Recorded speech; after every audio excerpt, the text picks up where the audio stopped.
Halo is truly something special.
One of the most beloved gaming franchises of all time that once dominated the charts, selling millions of copies and becoming a literal cultural icon and being responsible for revolutionary innovations such as integrated multiplayer matchmaking, is currently at the lowest point it's ever been at in its 23 years of existence. It went from being a titan of the gaming industry and media as a whole, with games like Halo 2 breaking sales records, and games like Halo 3 at one point having over 1 million concurrent players, to now being considered a joke that is only talked about in nostalgic ways. This franchise experienced one of the highest highs and one of the lowest lows. So in today's video, I want to go over the story of the Halo franchise, the good times and the bad times, and where it all went wrong, and try to figure out if there's still even a future for this once great franchise. But before I talk about Halo itself, I want to preface this video with a bit of a rant about the industry around the games, because it's a very complex yet convoluted space that has devolved in many ways as it's exploded in size in recent years, going from something that wasn't taken that seriously to now being the largest industry in media as a whole, being valued in the hundreds of billions. But as we know, more money does indeed equal more problems, because the bigger something gets and the more money gets involved, the more it loses its soul. And that has been more apparent than ever in recent years, because the state of the industry is directly reflected in the state of the games made by it. Hence why franchises like Halo are the way they are now. You see, a lot more goes on behind the creation of video games than most people think, because behind every video game, besides smaller indie titles, lies an entire industry. And things tend to get a bit complicated when you have mega corporations and hundreds, if not thousands, of people, all with different positions and philosophies and goals involved in the process.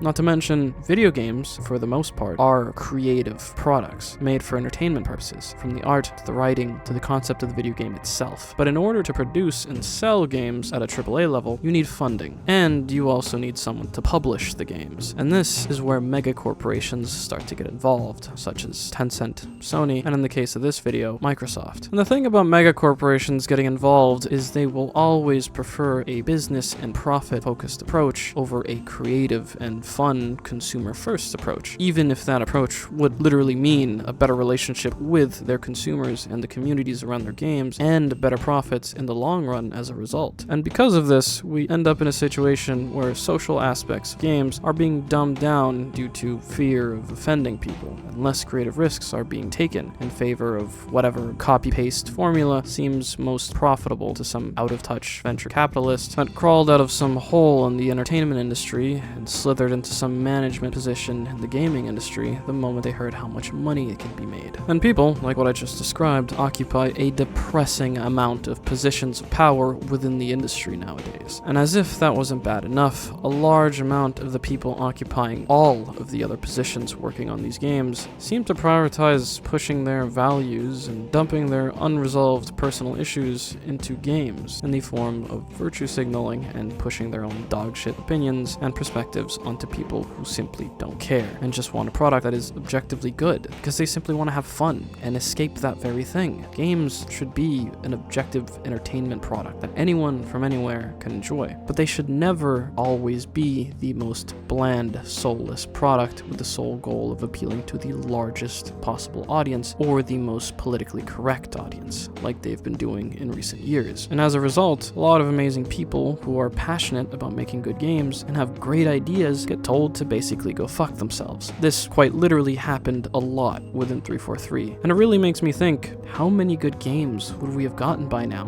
in place of the soulless, hyper-monetized slop we've been getting for the past decade and a half if the industry focused on making better products instead of nickel and diming their players and pandering to societal trends. Thankfully, as of recently, games that do this have been failing miserably, and shareholders are putting their foot down because they want to make money, not lose it. And shareholders are the only people these corporations will listen to. But the damage has already been done, and immeasurable amounts of potential have been wasted, and countless beloved franchises are now shells of what they once were due to falling victim to the toxic, dysfunctional state of the gaming industry. But there's one particular very beloved franchise that I grew up playing that fell victim to this cycle that I want to talk about today. And as you can probably already tell, that franchise is Halo.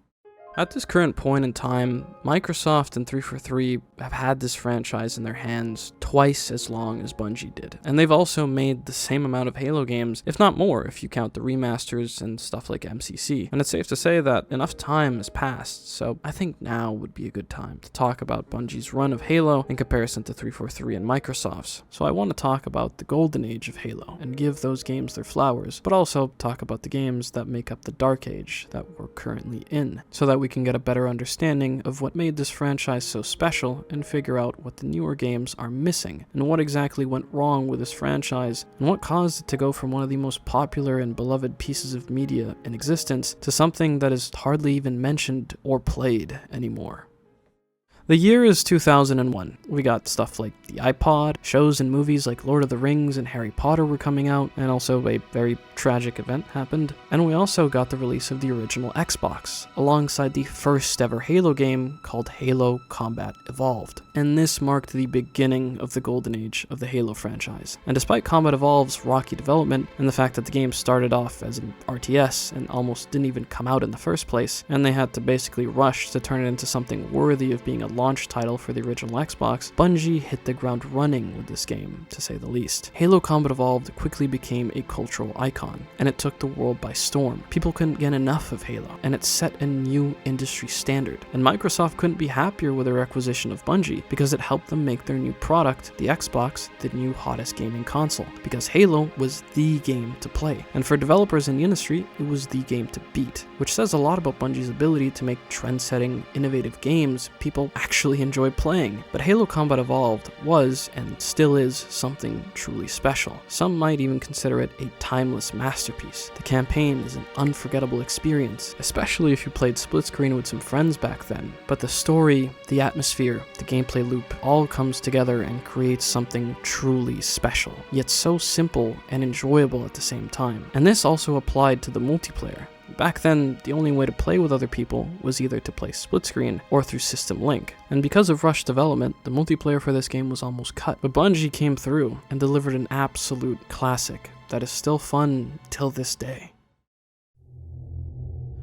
A lot of people like to say that sequels are never as good as the original, and I tend to agree with that, but Halo 2 is more than just an exception to that, because this is one of the most legendary games of all time, and is considered to be the best Halo game by many. And there's a good reason why this game is so highly regarded. Halo 2 changed gaming and media as a whole. Remember when I said Halo Combat Evolved was a cultural icon? Well, Halo 2 takes that to an entire different level. This game brought us together with the introduction of the very first iteration of built-in multiplayer matchmaking and game chat. And it's safe to say that Halo 2 changed gaming forever. One thing that all Halo games have in common is a rocky development cycle, with time crunches and a lot of cut content and features due to time and resource constraints and hardware limitations. But Halo 2 suffered the most when it came to this, with the biggest example being the dynamic lighting technology that had to be cut due to hardware limitations, which would have made the game look so much better and would have showcased even more of Bungie's technological innovations. But along with that, many other things and parts of the game were scrapped and cut due to time and resource constraints. So I can't even imagine how much better the game would have been despite already being so good. And if they had a bit more time and money and weren't limited by the original Xbox and Microsoft's deadlines. But regardless, we still got an amazing product that still is enjoyable till this day and had a massive impact on the lives and childhoods of millions. The priceless memories that were created on Xbox Live and that masterpiece of a campaign that introduced so many cool things that became staples of the Halo franchise, such as the battle rifle and dual-wielding weapons, which was the coolest shit ever. And the cover for Halo 2 will undoubtedly go down as one of the hardest video game covers ever. But Bungie got even more creative with Halo 2, with things like the awesome Easter eggs and hidden secrets that encourage exploration, like the skulls and the secret weapons outside of the map, such as the energy sword and the scarab gun. We don't get shit like this anymore. Halo 2 goes down as one of the absolute goats of gaming, with the game even holding the title for the biggest 24 hours of an entertainment product in retail history, making it one of the fastest selling media products ever. And I can't even imagine what the experience of going to a physical store for the midnight release of this game would have been like. But the release of this game, and the game itself, of course, is definitely one for the history books. Very few games throughout history obtain a mythical status due to being such a good all-around game that feels like something you only see once in a lifetime. And Halo 3 is one of those games. This game completed the holy trinity of Halo games and cemented them as one of, if not the greatest trilogy of FPS games ever made. Halo 3 took everything great about Halo 1 and 2 and simply did it better. Video games are like most things in life, where they operate on a bell curve, where things are a certain way in the beginning, and then those things eventually hit a certain point where they are very good, and then it eventually falls off, and then the cycle repeats itself. And every bell curve has that apex, or peak, which is somewhere around the middle. Now, obviously, this isn't something that applies to absolutely everything, but I think it applies to most things. And in the case of Halo, the third installment in the franchise is what many would consider to be the apex, or peak, of that bell curve, because Halo 3 nailed pretty much everything within the original Halo formula, and also innovated so much while still maintaining its identity. Halo 3 came with a mountain of new features and returning ones that had been updated, such as armor customization, now being something that allowed a lot more player expression in comparison to the first two games that only allowed color changes to your Spartan, or Elite. And these armor upgrades also added a whole new side to the game, in terms of progression and unlocks, even tying back into things like the findable skulls throughout the campaign, which now unlocked new cool sets of armor. Finding all the skulls in the Halo 3 campaign with my friends, without watching any YouTube tutorials, is one of my most fond and cherished memories out of all the games I've ever played. Halo 3 also introduced creative modes such as Forge and Theater, which allowed people to expand their experience by creating unique experiences for custom games that let players have even more fun. Now, this is something that's a bit more common nowadays in the industry, but back then, giving the keys to the player to make their own experience, especially in a game like Halo, was absolutely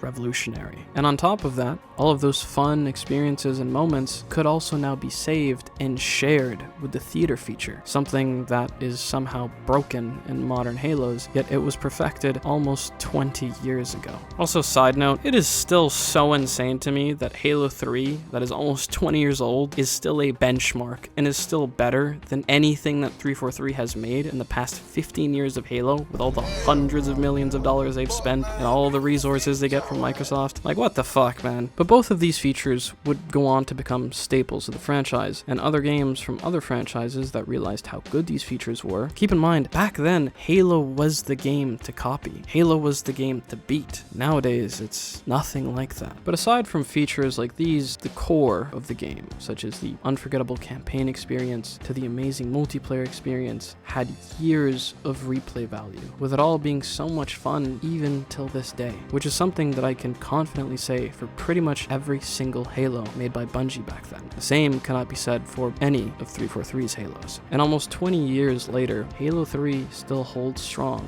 as one of those once-in-a-generation type games that someone could actually play forever. And calling this game a masterpiece is a genuine understatement.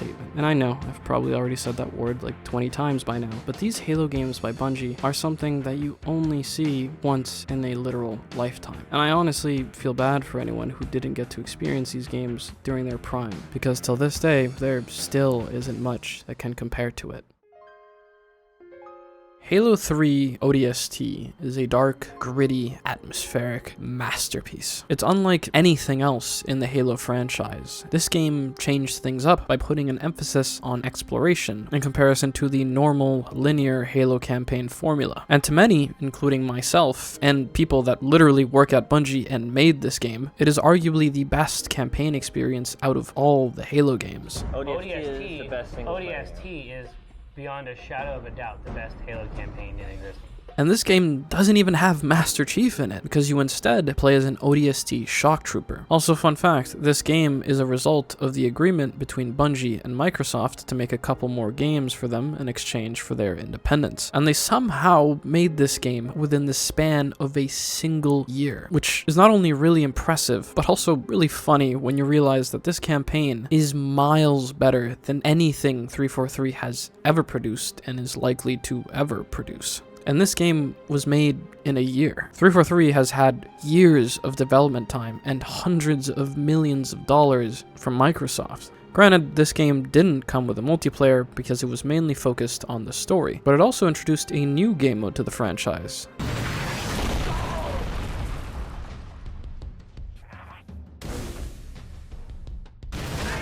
Welcome to New Mombasa. Bam! This is Firefight, and we need every able body we can get, even yours.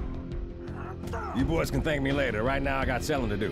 Which is also now a mainstay of the Halo franchise. This game has more soul than anything pumped out by 343 in the last 15 years that they've had the franchise in their hands. And this game is simply just a spin-off. It also, sadly, is the only spin-off game we've ever gotten that actually let you experience the Halo universe from another perspective besides the usual Master Chief or Arbiter in the case of Halo 2. And I really wish they explored the potential of games like this a bit more. I know Microsoft is too scared to try anything new, but more spin-off games like ODST, perhaps from the perspective of a Marine or an Elite or even a Forerunner, would have been really cool. But at the end of the day, I'm just glad that we even got a masterpiece like ODST in the first place. Halo Reach is special. This game is the end of the golden age for Halo. It's also the game that brought the franchise and the story of the Halo games full circle, and to many, the game where Halo truly ended, because it wrapped up the trilogy by going over what happened to set the events of the trilogy in motion. And also, as we know, after Reach, the keys were given to Microsoft in 343 to finalize the deal for Bungie's independence from Microsoft. And as sad as this was, Halo Reach sent the franchise off with a bang and tied everything up. Until this day, this game is one of the greatest prequels I've ever played. And honestly, it's one of my favorite games of all time, even more so than some of the original Halos. Now that might be because I'm a bit biased and I grew up with this game, due to being a bit too young to have played the original trilogy during their releases, because I got into Halo during the later years of Halo 3 and the beginning of Halo Reach. But regardless, this game, at least to me, is the most well-rounded Halo game in the franchise. And I know this game was controversial for a while during its release due to it deviating from the original Halo formula and incorporating things that better aligned with modern gaming at the time, like like abilities and sprint and bloom. And features like these understandably upset a lot of the OG Halo fans due to deviating from the original and perfected Halo formula from the trilogy, but it also expanded on all previous features and innovated in ways that made them better in a lot of ways, especially in regards to things like Forge and Firefight and customization, which is some of the best of all time in terms of FPS games. And I think nowadays, most people who were a bit reprehensive to Reach during its release realize it's an amazing game, especially in comparison to the last decade and a half of so-called Halo that we've gotten. Reach is the last of its kind, and in my opinion, the last real Halo game we ever got. They hired people who didn't like Halo to make Halo, and we got Halo 4, and it fucking sucked. This game fundamentally missed the mark on what Halo is, and showed me what 343 are really made of. 343 and Microsoft wanted to make their own version of Halo, and overwrite Bungie's work, which was the sin that truly marked the beginning of the dark age of this franchise. Their approach with this game was to make a Halo game that people who didn't like Halo would want to play, which is nothing short of absolutely brain dead, because Halo was literally the biggest thing ever back then. And by making this dumbass mistake that they somehow thought was a smart decision, ended up alienating most of the people who would have bought the game if they just simply made an actual Halo game. And this, coupled with the lack of respect for Bungie's work and philosophy towards game creation, and the patronization and disrespect of the community that Bungie fostered with their amazing games, and the fact that they are way too incompetent to actually make Halo games, topped off with the fact that they had their own agenda for what they wanted the franchise to now be, it basically resulted in instant franchise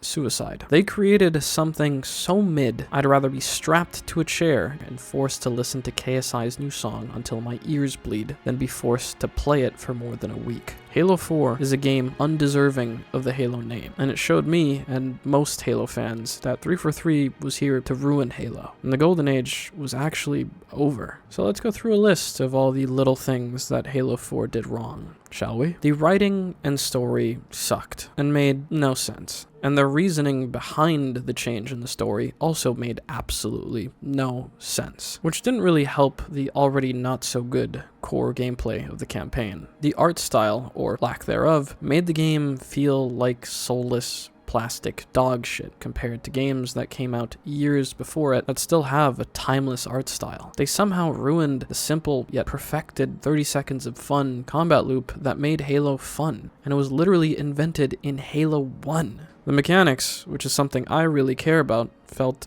janky and unpolished and lacked any depth, which made the core game feel unenjoyable to even play. Even the sound effects sucked. And the fact that they tried to copy Call of Duty with loadouts and got rid of weapon placement, which was a game-defining aspect of multiplayer, and replaced it with weapon drops, or their version of kill streaks, fundamentally ruined the perfected simplicity that every previous Halo multiplayer had. Forge also sucked. And the music, which had always been such an important part of Halo's soul and identity, absolutely sucked for the first time ever. And the short answer to why it sucked is pretty obvious. Marty didn't make it. And this was also the first time ever that I absolutely hated the title screen music of a Halo game, which arguably is one of the most iconic parts of every Halo game, with games like Halo 3 having a title screen soundtrack so iconic that they literally transcend the game itself. And this is what they choose to make?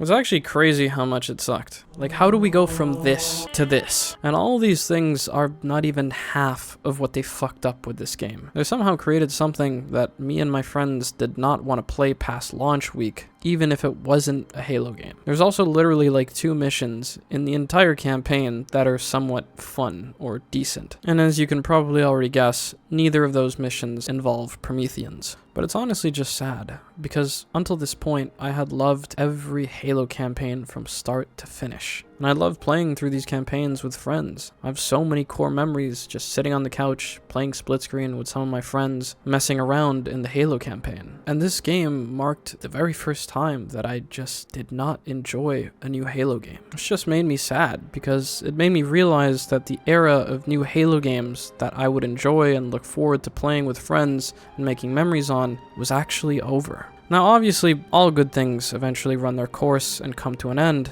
and I know that's a bit dramatic, but there was no other game franchise at the time that I enjoyed as much as Halo, and I grew up playing these games, and I wasn't even that much of a gamer. There were only a handful of games I even knew about, and much less games I actually played, but Halo was special to me. This franchise was a core part of my childhood, and I created a lot of great memories and made a lot of amazing friends who I still talk to till this day. And I thoroughly enjoyed playing those games during my free time, between school and other things, and it was also something that was a part of my social life. I played split screen with friends when I'd go to their houses or when they'd come to mine, and with Halo 4, a lot of that started to fade away. A lot of my friends no longer enjoyed the game and moved on to other franchises. And for me, this reliable piece of entertainment that I grew up enjoying, that was always there for me when I needed an escape or just wanted to relax and have some fun with friends, was now headed in a direction that I no longer enjoyed.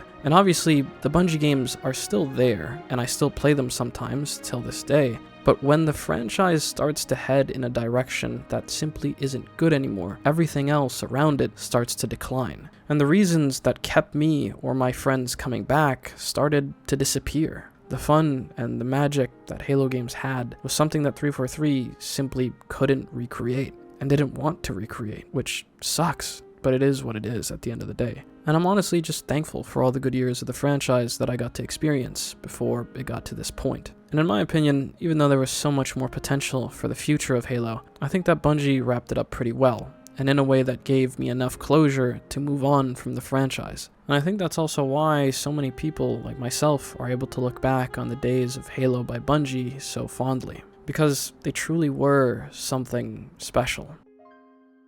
Halo the Master Chief Collection was something that felt like a dream come true.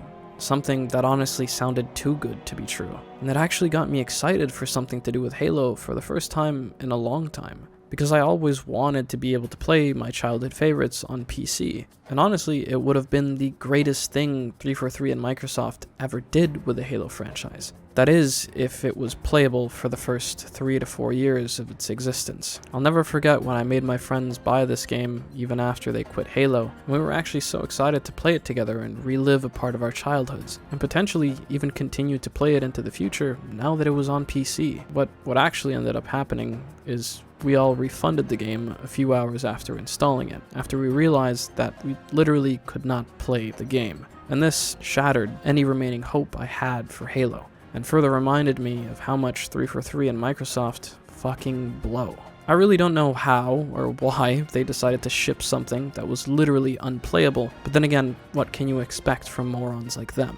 But fast forward to almost a decade after the release of the Master Chief Collection, and it's actually in a state that it should have been at release, meaning that it's actually now, for the most part, playable. It's still littered with flaws, but nothing anywhere near as bad as it was when it came out. And honestly, it's some of the best value you can get. It literally has all of the Halo games all the way up to Halo 4, and it also implemented a lot of new features in terms of progression, and things you can actually earn, which is honestly pretty shocking for today's industry standard, and I commend them for it. It just really sucks that the game was pretty much dead on arrival, and killed any momentum it could have had. And any chances of a new audience breathing new life into it is pretty much out the window. And if you play nowadays, you're probably going to end up matching the same people every other game, but I'm still glad that it's at least playable and somewhat alive. Fun fact, it actually has more players than Halo Infinite, which is pretty funny. And the Master Chief Collection actually still gets support, which is really nice. Granted, it's a skeleton crew, and I'm eternally grateful for them, but the game no longer receives updates. They are basically just there to keep the lights on and try to iron out some of the kinks here and there. But at the very least, the game isn't abandoned, even though that's what it felt like for a long time. And I guess it's better late than never, but it was still such a massive disappointment and such a catastrophic waste of potential that I'm still pretty bitter about. But at the very least, the OG Halos, the good games, are still alive and kicking, and whenever I get the itch to play some of them, they are there. And it's honestly in a state now where it's actually worthwhile, and I would honestly recommend it to anyone who hasn't played Halo or anyone who wants to jump back in once in a while for some sweet nostalgia.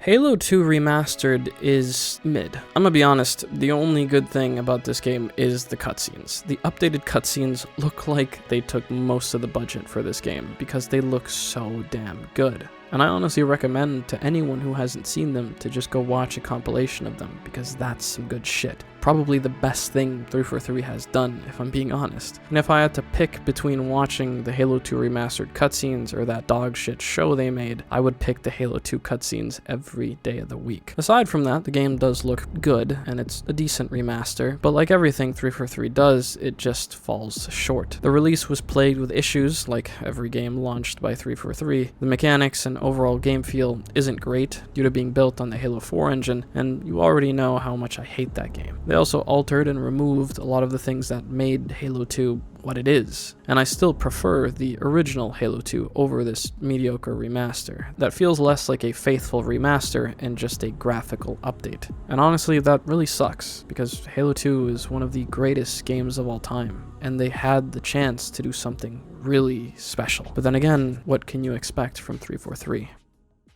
Halo 5 by far had the absolute worst campaign experience in the entire franchise. Every Halo before this has a better campaign experience. And games like Halo 1, 2, and 3 that are over a decade old at this point objectively have better stories, better campaign experiences, and to be honest, better everything. Most important of all, they make sense, unlike the Halo 5 campaign. And the most annoying part about Halo 5's release was it was one of those games that had actual good marketing and trailers that even got jaded people like me a bit excited just for the game to come out and be nothing like the trailers, which was disappointing to say the least. But then again, what can I expect from 343 and Microsoft? Halo 5 also adopted modern monetization techniques, because of course, we love those, and implemented something called rec packs, or loot boxes, as if things couldn't have gotten any worse for this game. They decided that loot boxes are somehow a good idea in a Halo game.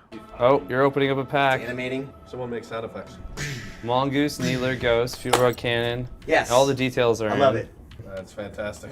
And unlike most people, I'm not completely opposed to loot boxes, as long as there's a way to earn them without paying for them, even if it takes a bit more time, and they stick to making them mostly cosmetics. And Halo 5 didn't exactly do that. Another thing that they changed in this game was the movement, which just wasn't good. Sprint itself was already kind of controversial because it deviated from the original Halo formula that made Halo what it was. And I'm not someone who dislikes movement mechanics. I'm someone who loves games like Titanfall or Apex or Ultrakill, and I love surfing and bee-hopping and Counter-Strike. But even I can recognize that the simple movement system that all the original Halo games had was good, and it should have stayed that way. Movement just works better in some games, and in some games it doesn't. For example, I don't think sprinting or dodging around would work in games like Counter-Strike, obviously. That would completely change the way that the game plays. But that same mechanic works perfectly in games like Call of Duty or Battlefield. And also, adding more movement mechanics makes the barrier of entry for players a bit higher. The average person doesn't have the time to master all of these things, and it isn't fun to play against people who do have the time to master it. That's why the balance that the original Halo games had, consisting of a low skill floor and a high skill ceiling, worked better for Halo. 343 also started pushing esports and competitive play down everyone's throats. And because, according to 343, Halo has always been a competitive game, with it being part of its identity, which couldn't be further from the truth,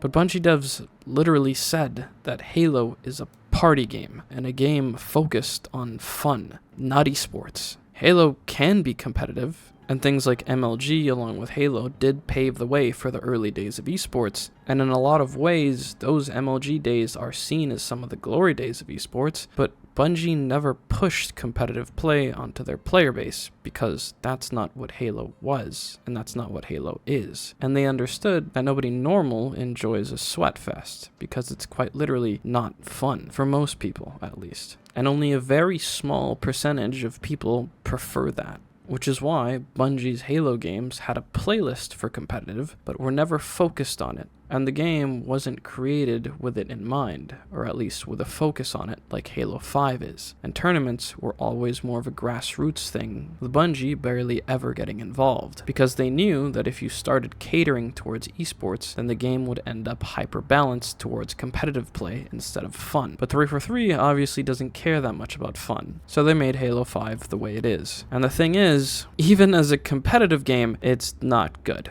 I can admit it can be fun at times. Modes like Warzone are actually somewhat innovative and somewhat good, and even fun at times. But the flaws far outweigh that fun. And because of things like rec packs and pay-to-win mechanics, the game mode would usually just result in the people who paid for the best shit stomping out the lobby, which is no fun. But on the other hand, Warzone Firefight was actually somewhat fun, a bit more of the time, when it worked properly. And creative features like Forge actually innovated and gave the players more options for creative freedom and fun custom games, which is probably the best part of this game. And one thing about the Halo community is they are creative. And when given the right tools, they make some of the best shit in the game. That is way better than what 343 makes. And it doesn't help that the game's art style, or lack thereof, is just plastic and ugly, lacking any character or grit or soul whatsoever. And just like Halo 4, 343 once again demonstrated that they cannot make good-looking armor to save their lives. And the only times the 343 Halo has cool armor is when they reuse armor from Bungie's Halo or pull from Bungie's concept art and cut content. But overall, the game is a solid 5 out of 10, no pun intended. The content was decent, around halfway to the near end of its lifespan, and to their credit, there were new modes and new features that were somewhat good. Some not so great, but some of them were actually pretty cool in concept, just kind of poorly executed in classic 343 fashion. But I still would have liked to see them at least try to re-implement better versions of these modes in newer Halos. But then again, 343 can barely release a game with all of the core modes in a functioning state, and they've even cut many core features because they're so bad at getting them to work properly like Bungie did over 10 years ago. So I guess that's just a bit too much to ask from them. And now we finally arrive to the present day with Halo Infinite. And with this game, we are now 343, no pun intended, of disappointing main releases that don't live up to the legacy and standards set by Bungie. This game is simply another disappointing, unfinished, soulless, plastic creation undeserving of the Halo name. And it also marks the 10-year anniversary of 343 running around with Halo's skin on, ruining its name and legacy. And for a lot of people, this game was the final nail in the coffin. As it stands, this game currently has less players than the Master Chief Collection. And keep in mind, this was 343's redemption game, made to put Halo back on the map and return to form, and make Halo great again. They went crazy with the marketing and even took extra time to develop the game, since their E3 showcase was nothing short of embarrassing. But at least we got Craig. He's honestly the best thing that came out of Halo Infinite. Also, this game took over 5 years and somewhere between $200 to $500 million to make. Granted, they were building a whole new engine, and management at Microsoft is complete dog shit filled with a bunch of mentally stunted people. Regardless, it still doesn't justify the pile of shit that this game is. We didn't even get split screen, which they lied to us about. And then people proceeded to glitch into split screen mode and it worked perfectly. What the fuck were they doing over there at 343? Like, seriously. Anyways, the campaign was painfully mid and unmemorable. They made us all think that this was going to be some crazy exploration game, yet it just felt like a poorly fan-made campaign made in Forge World. Halo 3 ODST did this approach 1,000,000 times better, and Halo 3 ODST is over a decade old and was made in the span of a single year. I know game development is a lot different nowadays, but these games are not that far apart. and the budget and the time of development is very far apart. And in terms of quality, Halo 3 ODST is still somehow leagues better, and it was just made as a side project spin-off in the span of a year. This game launched in a state that almost labeled the game dead on arrival. It was missing most of the core features Halo games that came out 20 years ago had at launch. The game was also turned into a live service, with the multiplayer being free to play and the campaign being sold separately. And oh boy, did they use the excuse of it being live service to hyper monetize the ever-living shit out of every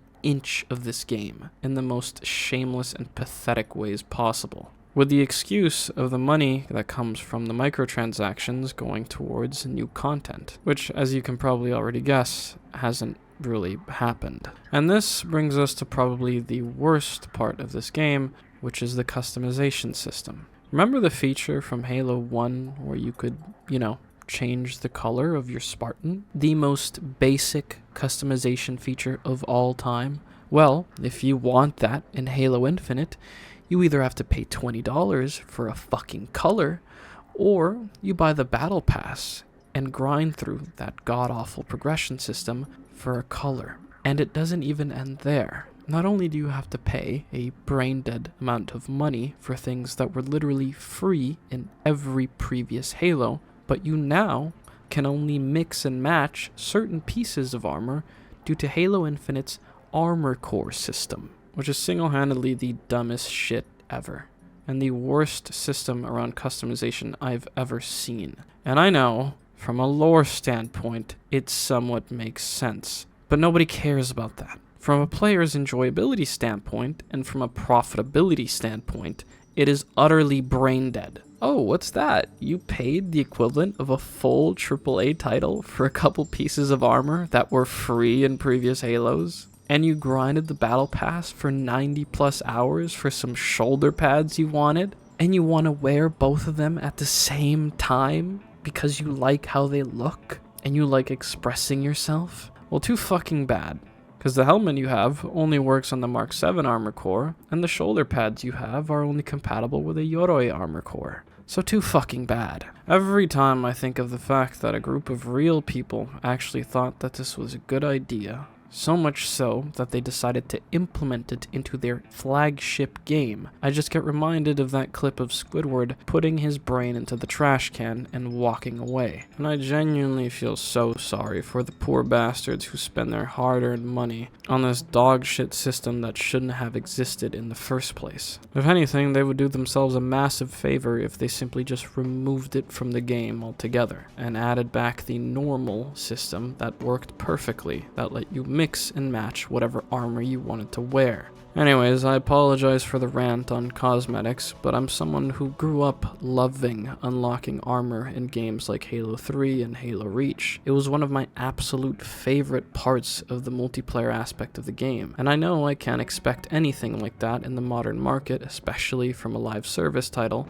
but what they're doing in Infinite is genuinely abhorrent, and the fact that there are people out there who actually defend it baffles me. Anyways, the best parts of this game are, once again, community-made and community-driven, such as Forge maps and custom games, with one of the biggest examples being the Battle Royale mode that was made completely by people in Forge. I mean it when I say it that the Halo Forge community has some of the most talented people I've ever seen in any gaming community, and they would probably do the jobs of the people in 343 way better than them if they were given the chance to. But aside from that, the rest of the game is ass, to say the least. The UI is an eyesore. I know they made it a bit better, but it still sucks. The multiplayer is okay at best. I know as of recently they've fixed some things and given people a bit more flexibility with customization and kind of gotten the game to where it should have been like 3 years ago at launch in terms of actual content and the game working as intended.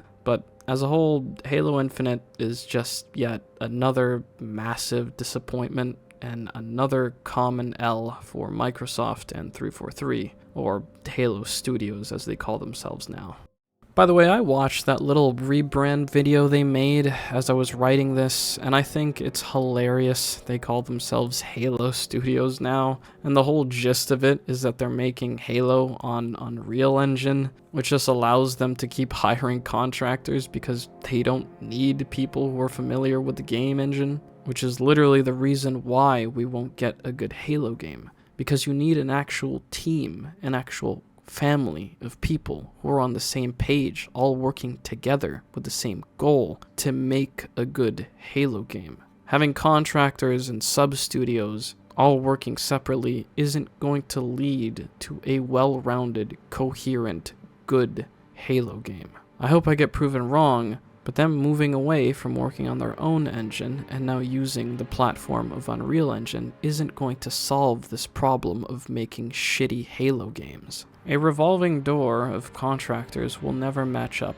to an actual well-put-together team like Bungie was when they made the original Halo games. And yeah, Unreal Engine opens up a lot of possibilities to make more, but I doubt they're really going to explore that potential that much.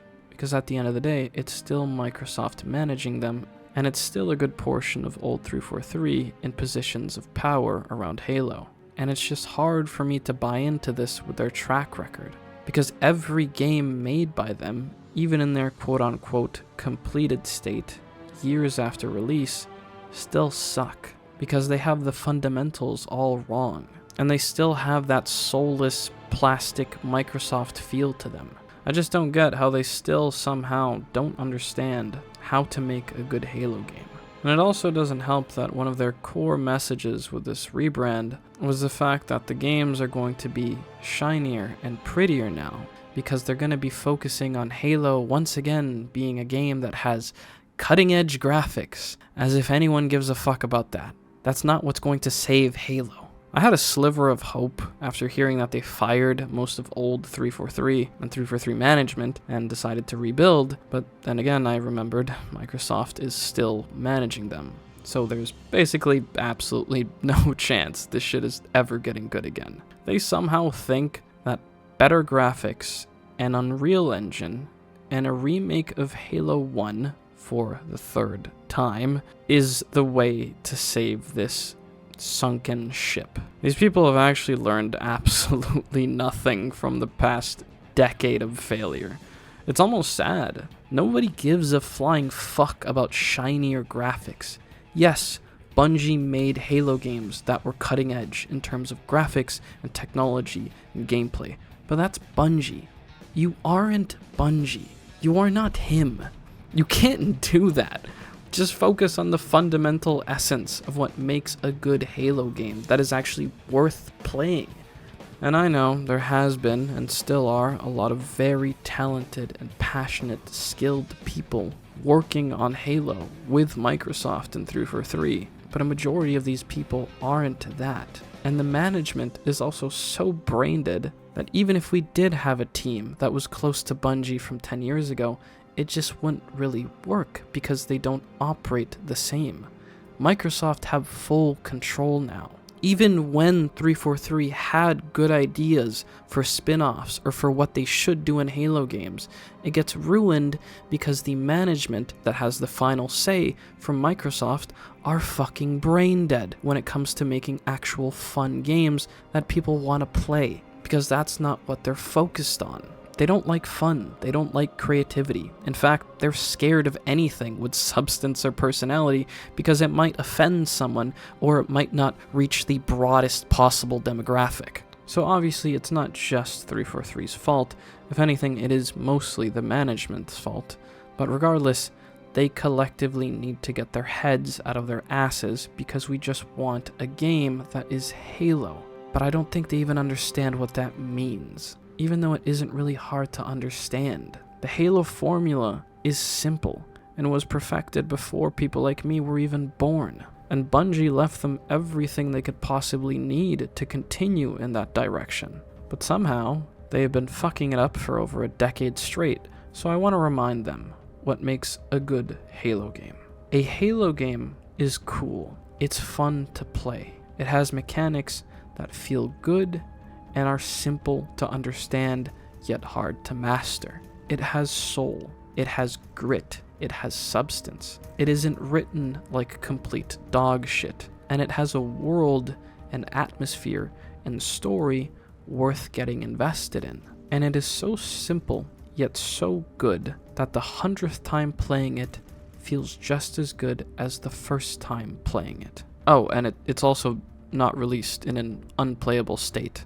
That makes most people abandon it after the first week. Halo games also need to have a fun, warm community feel, with an emphasis on creativity and fun. But it hasn't been like that since Reach. We want spin-offs, like ODST. We want actual content, not soulless slop, like what they've been releasing for the past 10 years. That's focused on everything but an enjoyable experience. We simply want something that is actually worthwhile, like games that came out almost 20 years ago. And honestly, at this point, I think that the only way to save this franchise is to just stop making Halo games, and either give free reign to a group of people completely separate of Microsoft and 343 that actually understand what Halo is, or just simply let it die as it was intended to when Bungie left. Because I don't see a future where these people make a good game, and much less a good Halo game. And I'd absolutely love to be proven wrong,